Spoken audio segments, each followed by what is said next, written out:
आगे जाके provisions change हो सकते हैं। ये सारी चीज़ें जो हम डिस्कस कर रहे हैं ये आज के टाइम के हिसाब से है। रेट हो गया, सक्सेस रेट हो गया, या सारी पॉलिसीज़ हो गई, या जो भी अप्रॉक्सीमेट कॉस्ट है, ये सारा जो फॉरेन एक्सचेंज रेट चल रहा है यूरो और आईएनआर का आपस में कंपैटिबिलिटी का, उसके हिसाब से एक अप्रॉक्सीमेट आइडिया लिया गया है। आगे जाके बिल्कुल चेंज हो सकते हैं। आप लकीर के फकीर ना बने कि आपने 4 साल पहले वीडियो देखी थी तो उसमें ये कॉस्ट था तो आगे तक यही रहेगा, ऐसा नहीं होता। ये बिल्कुल चेंज हो सकता है, बट ये अभी के हिसाब से, अभी के रेशियो और ट्रेंड्स को रखते हुए ये सारी इन्फॉर्मेशन बनाई गई है। आप सभी का स्वागत है। लास्ट टाइम हमने जो वीडियो अपलोड की थी जिसमें हमने बताया था इजी वर्क वीज़ा कंट्रीज़ कौन सी हैं जहाँ पे अच्छी सैलरी, अच्छा लाइफस्टाइल है, यूरोप के अंदर है, और जहाँ पे आसानी से वर्क वीज़ा मिल रहे हैं। क्योंकि ये जो वीडियो बनाई गई थी, इन्फॉर्मेशन बनाई गई थी, ये आपकी रिक्वेस्ट पे बनाई गई थी। हमें आशा है कि उस वीडियो से आपको काफ़ी इन्फॉर्मेशन मिली होगी। उसके बाद जो नेक्स्ट क्वेश्चन आप लोगों का सबसे कॉमन क्वेश्चन था वो यही था जो जिसके ऊपर ये इन्फॉर्मेशन बनाई जा रही है, यानी कौन से ऐसे देश हैं 2023 में जिनका वर्क वीज़ा का प्रोसेस सबसे सस्ता है। ओके, तो सबसे सस्ते की डेफिनेशन समझते हैं। सबसे पहले देखिए, जब भी आप वर्क वीज़ा फाइल करते हैं दो ही तरीके होते हैं। या तो आप खुद करते हैं, मैं अपना होमवर्क खुद करूंगा, मेरे पास लैपटॉप है, इंटरनेट है, मेरा कंप्यूटर है, और मैं चाहे मेरे पास टाइम ही टाइम है, 1 महीना, 2 महीना, 6 महीने, मगर मैंने करना है तो खुद करना है। उस केस में आपके बहुत कम पैसे लगते हैं, बहुत कम। दूसरा होता है जब आप किसी कंसल्टेंट या इमिग्रेशन फर्म के पास जाते हैं, उस केस में खर्चा ज़्यादा होता है क्योंकि उसमें उनकी फीस ऐड हो जाती है, वो आगे जिस कंसल्टेंट से करा रहे हैं उसकी फीस ऐड हो जाती है। कई केसेस में लीगल प्रोसीडिंग्स होती है, लॉयर को इन्वॉल्व किया जाता है, उसमें फीस ऐड हो जाती है। तो वो हम इस वीडियो में डिस्कस नहीं कर रहे। हम इस वीडियो में डिस्कस कर रहे हैं सिर्फ वही प्रोसेसेस जो आप खुद करेंगे। तो ये जो कॉस्ट अभी हम डिस्कस करने वाले हैं, इस कॉस्ट को लेकर अगर आप किसी कंसल्टेंट के पास जाएंगे तो शायद वो ऑनर ना कर पाए। ये वो कॉस्ट है जो आप खुद घर बैठे कर करते हैं। तो अब देखिए, सबसे 5वें नंबर पे बात करते हैं। 5वें नंबर पे, जैसे टॉप 5 है तो उल्टा चलते हैं। 5th नंबर पे हमारी कैलकुलेशन के हिसाब से है इटली और स्पेन। देखिए, जो भी हम डाटा बता रहे हैं ये कोई ऑफिशियल फिगर्स नहीं है। किसी एम्बेसीज ने या किसी मिनिस्ट्री ने ये नहीं बता रखा जी इतने पैसे में हो जाएगा, नहीं।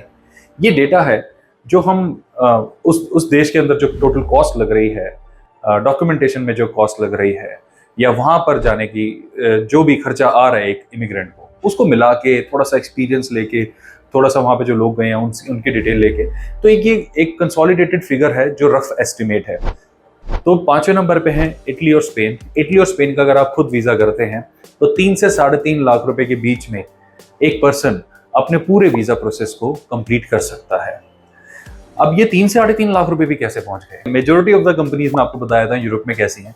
डायरेक्ट रिक्रूटमेंट में वो थोड़ा सा घबराते हैं। मैं बताया था। जैसे मान लीजिए आपकी एक कंपनी है, आप इंडिया की बात ले लीजिए, आप एक छोटी सी कंपनी आप चलाते हैं और आपको लगता है यार मुझे ना रिसेप्शनिस्ट रखना चाहिए, कोई एक रिसेप्शनिस्ट हो जो मेरा सारा ये देखे और मुझे रिपोर्ट देता रहे। ओके, तो बट अब आपको नहीं पता रिसेप्शनिस्ट कैसे हायर करना है, तो अब आप क्या करते हैं, जो कंसल्टेंट आपके एरिया के हैं आप उनको फ़ोन मिलाते हैं, यार मुझे एक बंदा चाहिए, एक रिसेप्शनिस्ट चाहिए जो मेरे ऑफिस में कोई आ रहा है जा रहा है तो उसका सारा ध्यान रखे, रजिस्टर में एंट्री करवाए, थोड़ा बहुत उसे एक्सपीरियंस भी आता हो। ओके, या फिर आप अपने किसी यार दोस्तों को फ़ोन करेंगे जिनकी ऑलरेडी कंपनी है कि भाई कोई है क्या, किसी रिश्तेदार से पूछेंगे जॉब चाहिए क्या। यही होता है, करेक्ट। राह चलते आदमी सोते नहीं पूछेंगे ना हम कि भाई आपको जॉब चाहिए, कोई जा रहा है अपने काम से उसको रोक लिया जॉब चाहिए, ऐसा तो नहीं करते ना हम। तो ये ऑप्शन होते हैं। अब इस ऑप्शन में अगर हम किसी कंसल्टेंट, लोकल कंसल्टेंट की हेल्प ले रहे हैं तो लोकल कंसल्टेंट कहेगा हाँ जी मैं दिलवा देता हूँ, 10,000 रुपया लेगा, इसमें मेरी फीस 5,000 रुपया होगी, आपको 15,000 रुपये में पड़ेगा, मैं आपको दिलवा देता हूँ। ओके, अगर आप किसी रिश्तेदार वगैरह से लेते हैं तो वो तो कोई फीस वगैरह लेंगे नहीं, कोई फ्रेंड वगैरह होगा तो वैसे ही हेल्प करा देगा, वो थोड़ी ना फीस लेते हैं। यानी कहने का मतलब क्या है कि अगर आप किसी कंसल्टेंट के पास जाएंगे तो एक अच्छा बंदा मिलने, एक्सपीरियंस बंदा मिलने की ज़्यादा चांसेस हैं। अगर किसी यार दोस्त के पास या रिश्तेदार के पास जाएंगे तो उनका रेफरेंस जो आएगा उसको मना करते हुए भी आप हेजिटेट करेंगे, यार मना कर देंगे उसको बुरा ना लग जाए, और आप श्योर भी नहीं है कि वो कितना एक्सपीरियंस बंदा भेजें। ओके, तो अब जब कंसल्टेंट के थ्रू आया तो आप 5,000 पे कंसल्टेंट नहीं रखे। अब आप यहाँ पर सोचें कि जो दूसरे स्टेट का कंसल्टेंट है वो आपके स्टेट के कंसल्टेंट के पास कॉन्टैक्ट करता है कि भाई यहाँ पे ना बड़े लोग हैं जिनको जॉब चाहिए, आपके वहाँ बहुत सारी जॉब है, तो एक काम करें, मैं आपके पास बंदा भेजता हूँ, आप उसकी जॉब लगवा दें, ठीक है, जो भी कमीशन होगा उसमें मैं अपने 5,000 रुपीज़ रख लूँगा, आप जितना मर्जी रखें। यानी अब जो यहाँ का लोकल कंसल्टेंट आपको 15,000 दे रहा था, वहां का कंसल्टेंट अब आपको 20,000 रुपए में देगा, वो अपनी भी तो फीस ऐड करेगा। ऐसे ही है ना, फीस ऐड होती चली जाती है। थोड़ा ऑड सा एग्जांपल था, बट मुझे उम्मीद है इसे आपको समझ में आ रहा होगा। सिमिलरली जब आप इंडिया में किसी कंसल्टेंट के पास जाते हैं, तो वो कंसल्टेंट डायरेक्ट थोड़ी ना कंपनी में आपकी जॉब लगवा सकता है, इम्पॉसिबल है, हो ही नहीं सकता। चाहे हमारा पोर्चुगल में ऑफिस है, एस्टेब्लिश्ड है, हमारे पार्टनर्स हैं, उसके बावजूद भी हमारे लिए बहुत टफ है डायरेक्ट कंपनी के अंदर आपकी अटेंडेंस करवाना, एंट्री करवाना। हम भी वहाँ पे जो लाइसेंस कंसल्टेंट हैं उनके साथ मिलजुल के बात कर बिजनेस करते हैं, उनसे डील करते हैं, वो लगवाते हैं, फिर वो अपनी फीस ऐड करते हैं, थोड़ी हमारी सर्विस चार्ज ऐड होती है, इसलिए ये कॉस्ट बढ़ती चली जाती है। अगर आप ये सब खुद करते हैं तो उस केस में क्या होता है कि वहां का जो थर्ड पार्टी कंसल्टेंट था उसकी फीस कट जाती है, यानी आपको अब हमारी जरूरत नहीं है, हमारी फीस कट गई, तो कॉस्ट हो गई कम। वहां पे जब आप कंपनी के पास इन्फॉर्म करते हैं तो काफी सारी कंपनी अपने कंसल्टेंट को आपकी एप्लीकेशन भेज देती है, आप जाके देखिए, इनसे बात करिए। अब जब कंपनी के थ्रू कंसल्टेंट के पास जाते हैं तो कंसल्टेंट भी कम चार्ज लेते हैं, ये बात भी ध्यान रखें। डायरेक्ट कंसल्टेंट के पास जाते हैं तो भी कम चार्ज होता है, बट आप किसी थर्ड पार्टी के थ्रू जाते हैं तो ही चार्ज एक्स्ट्रा होता है, क्योंकि उनको भी कमीशन में कट देना होता है। It's all about commission. तो ये कॉस्ट कटिंग का सबसे बेस्ट मेथड होता है कि आप खुद डायरेक्ट अप्लाई करें। हाँ, इसमें एक बहुत बड़ा कॉम्प्रोमाइज है, सक्सेस रेट ड्रॉप हो जाता है। जहां पे 100 एप्लीकेशन जाती हैं वहां पे 40-50 को मैक्सिमम वीजा मिलता है, 50-60 को रिफ्यूजल झेलने को पड़ते हैं। वो इसी वजह से होता है क्योंकि आपकी प्रोफाइल को फिल्टर करने वाला जो स्टेप है, यानी यहाँ का जो कंसल्टेंट था जो आपकी प्रोफाइल पे काम कर सकता था, स्ट्रॉन्ग बनवा सकता था, वो आपने पहले ही हटा दिया, ऑलराइट, और आपने डायरेक्ट रिक्रूटमेंट कर ली। इसी वजह से कॉस्ट जो है वो लिमिटेड रहती है। 4th नंबर पे है Poland and Portugal, almost identical. Poland and Portugal में भी सारी फीस मिला के, चाहे वो सेफ की हो या एम्बेसीज की हो, चाहे वहाँ के जो सर्विस प्रोवाइडर्स हैं उनकी हो, सब कुछ मिला के एस्टिमेट है कि 3 लाख के आसपास, 3 से मैक्सिमम 3.25 में आप खुद ये वीजा लगवा सकते हैं। 3rd नंबर पे है इस्टोनिया और लाटविया। इस्टोनिया लाटविया का एस्टिमेट 2.5 से 2.25 लाख का है। 2.5 से 3.25 लाख के बीच में इस्टोनिया और लाटविया में आप कर सकते हैं। देखिए, एक मिसकंसेप्शन मैं आपका क्लियर करना चाहता हूँ। बहुत हमारे पास क्वेरीज आती हैं, इस्टोनिया के तो वीजा लग रहे हैं, आप करवाइए। हम जब मना करते हैं कि ऐसा कुछ नहीं है तो हमें कहते हैं कि आप ही को नहीं पता, सारी दुनिया करवा रही है। बट देखिए, मैं आपको एग्जैक्टली बताना चाहता हूँ, मैं ये नहीं कह रहा कि लोगों को नहीं मिलते, हर कंट्री के मिलते हैं, सिर्फ इस्टोनिया लाटविया के नहीं। लेकिन ये बिल्कुल र्यूमर है। अगर किसी ने आपको बोला है कि इस्टोनिया लाटविया के सबसे ज्यादा वीजा मिलते हैं, ये सरासर र्यूमर है, ऐसा नहीं है। मक्खी जितने तो देश हैं, छोटे छोटे देश हैं, वो कितने वीजा दे देंगे? उनकी भी एक लिमिट है, वहां पर भी इंडस्ट्रियल लिमिट है, वो भी एक इमिग्रेंट को एक लिमिट में आने दे सकते हैं। इटली जैसा बड़ा देश भी एक लिमिट, एक कैप रखता है अपने इमिग्रेशन के ऊपर। कनाडा जैसा इंडिया से भी 3 गुना बड़ा देश, बल्कि 3 से भी ज्यादा, वो भी एक कैप रखता है कि भाई इतने इमिग्रेंट्स आ सकते हैं। तो इस्टोनिया लाटविया भी कैप ही रखेंगे, तो वहां पे ऐसा नहीं है कि हर एक को वीजा मिल रहे हैं। हाँ, बीच में एक बार फ्लो जरूर बढ़ा था कुछ साल पहले, कोरोना से पहले, बट अभी ऐसा कुछ नहीं है। अभी के लिए वहां पे अगर आप जाना चाहते हैं तो कम कॉस्ट में वहां पे काम हो जाता है। क्यों? क्योंकि वहां पर कैपिटा जो सर्विस कॉस्ट है वो थोड़ी कम है। ये सबसे बड़ा रीजन है कि वहां पे आपका खर्चा कम होता है। तो 2.5-3 लाख के आसपास में आप लाटविया और एस्टोनिया का वर्क वीजा खुद कर सकते हैं। सेकंड पे है बुल्गारिया और माल्टा, जिनका हमारे अकॉर्डिंग एस्टिमेट है 2.5 लाख के आसपास, मतलब 2.5 से ऊपर नहीं जाता, काफी केसेस में 2.5 से नीचे रहता है। अब ये क्यों है, ये कैसे है, मतलब इसमें क्या है बुल्गारिया और माल्टा में? देखिए, सबसे पहले तो बुल्गारिया की बात कर लेते हैं। बुल्गारिया जो है वो लो कॉस्ट कंट्री है, वहाँ पे मैन पावर भी सस्ता है, लेबर कॉस्ट भी सस्ती है, इसलिए वहाँ पर जो भी सर्विस प्रोवाइडर्स हैं वो भी बहुत ज़्यादा कॉस्ट आपसे नहीं लेते। माल्टा में तो वर्क परमिट का कंसेप्ट ही फ्री है, यानी माल्टा के वर्क परमिट बनाने की एक्चुअल में गवर्नमेंट कोई फीस लेती नहीं है, बट वहाँ पर जिस भी कंसल्टेंट के थ्रू या जिस भी लॉयर के थ्रू आप करवाएंगे वो तो अपनी फीस लेगा ना, तो इसलिए इसकी भी फीस ज़्यादा नहीं होती। यही एक रीज़न है, इसका और कोई दूसरा रीज़न नहीं है। और माल्टा की खास बात यह है कि वो एक इकलौता एक ऐसा यूरोप का कंट्री है जहाँ पे ऑफिशियली एक इंग्लिश एक लैंग्वेज है।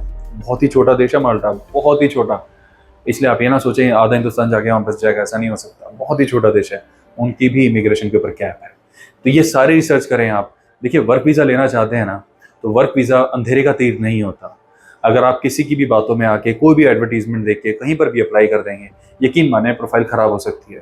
पहले अपनी पूरी रिसर्च करें कि कहाँ पर जॉब्स हैं, कौन से सेक्टर्स में जॉब है, कौन से देशों में जॉब है, और एक्चुअल में सैलरीज कितनी है, जितने मेरे पैसे लगने वाले हैं। ऐसा तो नहीं है कि वो मैं रिकवरी ना कर पाऊँ।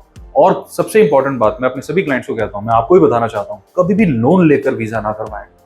अगर आप किसी लोन ऑब्लिगेशन में हैं, आप ये ना सोचे बाहर जाके आप इतने पैसे कमा लेंगे कि वो लोन उतार देंगे।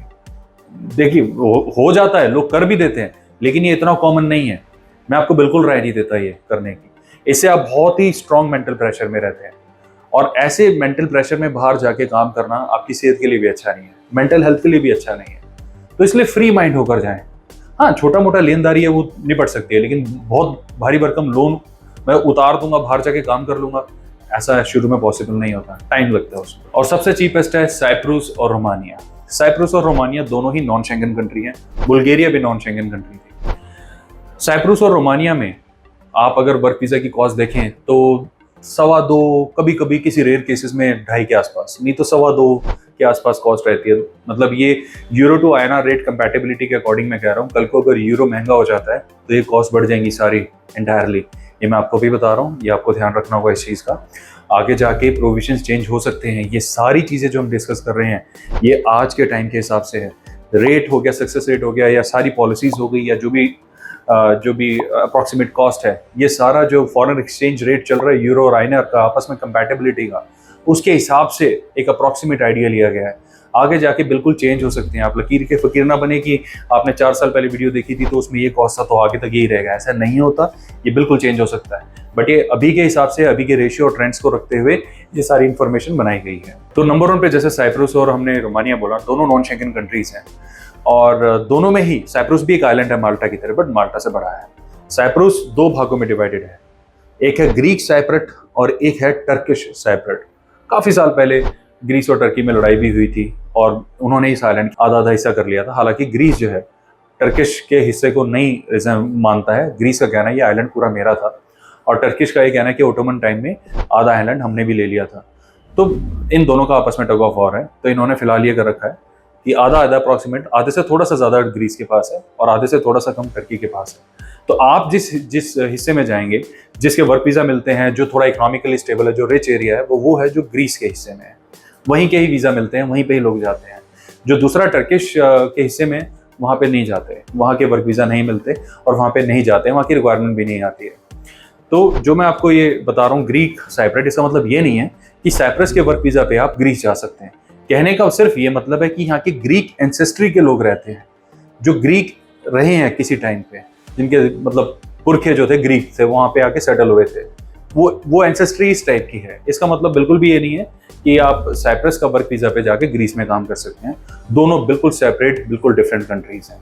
ये थी वो सारी कंट्रीज जिनके फिलहाल वर्क वीजा पे आपका सबसे कम खर्चा आएगा अगर आप काम करेंगे तो। जैसा हमने बताया, ये डेटा प्लस माइनस हो सकता है। तो मुझे उम्मीद है इस वीडियो में की हुई सारी डिस्कशंस आपके लिए बहुत यूजफुल रहेंगी, और भी काफ़ी इंटरेस्टिंग वीडियोस के साथ फ्यूचर में जल्द मिलेंगे। Bye bye.